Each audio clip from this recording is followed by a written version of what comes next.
Hi guys, welcome to How to Maximize. In this video, I will show you how to read Instagram messages without them knowing. To start the process, open your Instagram application on your mobile device. Then go to your messages.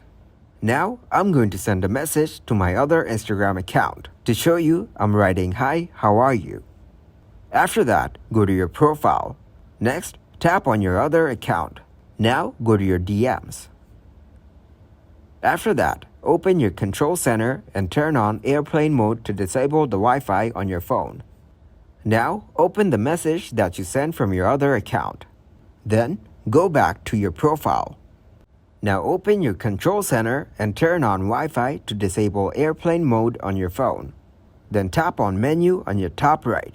Here, tap on settings and privacy. Now log out of your account. Tap on log out. Now go to the DMs. Tap on that chat. As you can see, there is no scene. Thanks for watching and please leave a like, subscribe and share.